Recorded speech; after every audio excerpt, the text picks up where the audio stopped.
Hello, my dissertation is titled Telling the War: Memory, Meaning, and Identity in the Oral Histories of Vietnam Veterans. More than 50 years after the Vietnam War, the conflict continues to exist, not only in archives, memorials, and historical scholarship, but also in the memories of the men and women who experienced it. My dissertation begins with a relatively simple observation. Veterans remember Vietnam repeatedly throughout their lives. They tell their stories as young veterans, spouses, parents, grandparents, retirees, and members of veteran communities.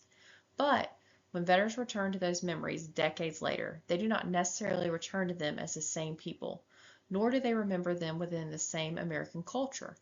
That leads to the central premise of my research. What happened in Vietnam does not change, but what Vietnam means to the veteran can change over time. The central research question of my dissertation is, how have veterans' oral narratives changed over time, and what do those changes reveal about the relationship among memory, historical context, and veteran identity? Several related questions help me answer that larger question. For example, what elements of veterans' narratives remain consistent across decades, and which acquire new meanings? How do veterans' descriptions of homecoming interact with later American narratives about the treatment of returning Vietnam veterans? Did the dedication of the Vietnam Veterans Memorial in 1982 affect the relationship between veterans' private memories and America's public commemoration of the war? Did the Persian Gulf War, with its highly visible public support for returning American troops, cause Vietnam veterans to reconsider their own experiences? And how did September 11th, the war in Afghanistan and Iraq, aging, faith, family, and concerns about legacy influence the way veterans understood and narrated their service? Together, these questions shift my focus from simply asking what veterans remember to asking how and why the meaning of those memories develop over time. This research question matters because historians increasingly recognize that memory is not simply a container in which past experiences are stored. Memory is reconstructed through the present. An oral history, therefore, potentially tells us about two historical periods at the same time, the period being remembered and the period in which the veteran is doing the remembering. For example, a veteran discussing Vietnam during the 1970s spoke within a very different cultural environment than a veteran discussing the same experience after the dedication of the Vietnam Veterans Memorial. Likewise, a veteran reflecting on homecoming after the Gulf War encountered a different national conversation about military service. After September 11th and the wars in Afghanistan and Iraq, veterans encountered yet another public discussion involving patriotism, sacrifice, military intervention, and the treatment of American service members. By retirement age, many veterans were also thinking about family, mortality, faith, and what they wanted their children and grandchildren to understand about their lives. These changing contexts provide historians with an opportunity to study memory itself as a historical process.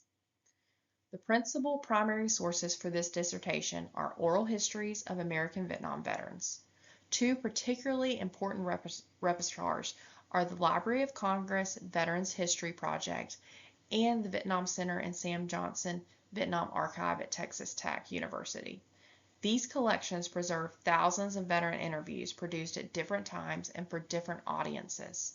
When available, I will supplement oral testimony with letters, diaries, memoirs, photographs, military records, newspapers, veterans organizational records, and other contemporary evidence.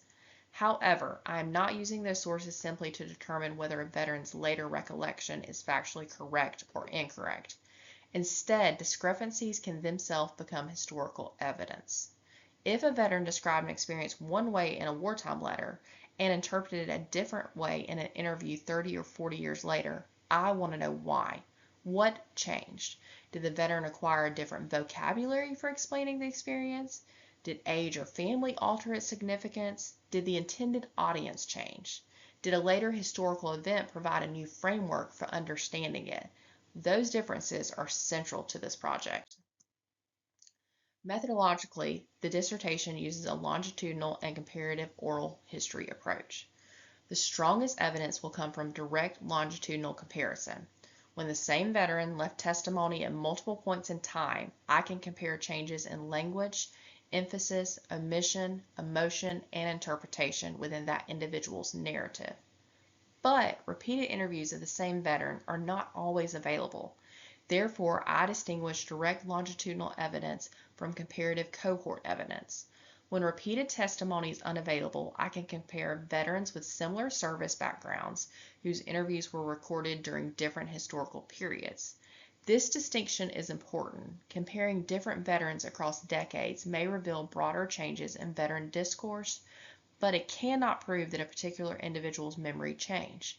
That limitation strengthens the methodology because it prevents me from assuming the transformation I'm trying to demonstrate. I'm also attentive to the interview itself as a historical document.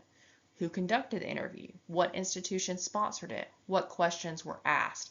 Was the veteran speaking to another veteran, a researcher, a family member, or an interviewer for a national archive? Audience and context do not invalidate oral testimony. They help explain why a particular version of the past took the form that it did. My methodology builds particularly upon the work of Alessandro Portelli and Michael Frisch, and upon memory theory developed by Maurice Halbwachs, Paul Ricoeur, and Jan Assmann. Portelli argues that oral history provides historians with more than factual information. Even discrepancies between memory and documentary evidence can reveal the meaning individuals assign to past events. Frisch's concept of shared authority emphasizes that an oral history is produced through an interaction between interviewer and narrator. Halbwachs provides another important component through his argument that individual memory operates within social frameworks. Ricoeur emphasizes memory as an ongoing process of narrative reconstruction.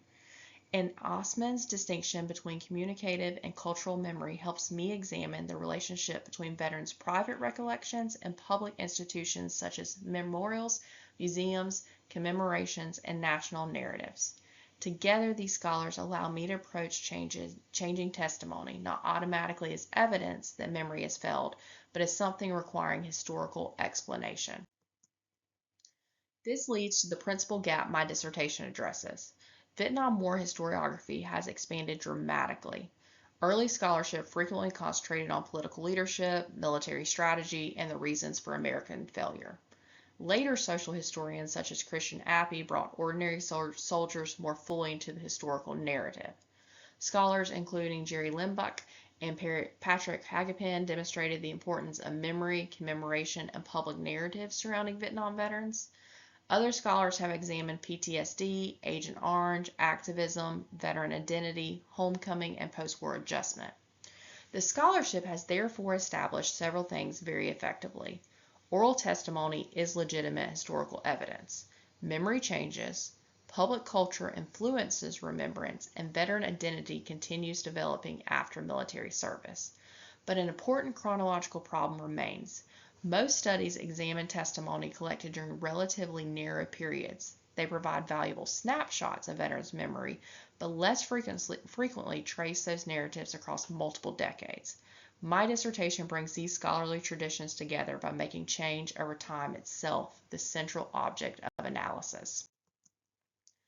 The contribution of this dissertation, therefore, is not simply to argue that memory changes. Scholars have already established that. Instead, I want to historicize that change. I ask how identifiable developments in American history, the Vietnam Veterans Memorial, the Persian Gulf War, September 11, the wars in Afghanistan and Iraq, changing attitudes toward veterans, and the aging of the Vietnam generation interacted with veterans' narratives at different stages of their lives. At the same time, I do not assume that every veteran's memory changed. Continuity is equally important. A veteran who maintains essentially the same interpretation for 40 years tells us something significant about the durability of memory and identity. Ultimately, this dissertation challenges a rigid division between wartime and post-war history. For Vietnam veterans, the history of the war did not necessarily end when they returned home. Vietnam continued through memorials, political debates, later wars, veteran organizations, family conversations, anniversaries, and oral histories. Veterans remained historical actors within that continuing history as they repeatedly interpreted what their service meant. That is the central distinction underlying my dissertation. Later events cannot change what physically happened in Vietnam, but they can change what Vietnam means. By tracing that process across a veteran's life, I argue that oral history becomes more than a source historians use to study the past. Memory itself becomes part of the history we are trying to understand.